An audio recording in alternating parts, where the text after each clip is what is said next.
قرآن کہتا ہے للہ ملک السماوات والارض، میری بات نہیں ہے۔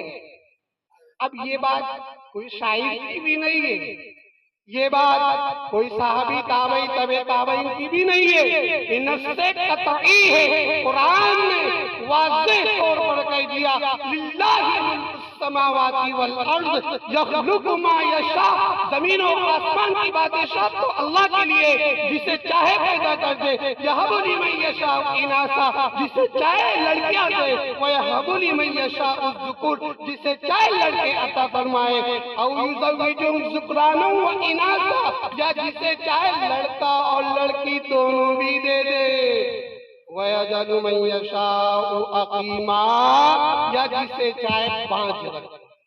کس نے کہا؟ قرآن کی آیت، آپ شاہد کا واقعہ پہلے سنا دیا تھا، اس میں کاڑا آ سکتے تھے، اعتراض ہو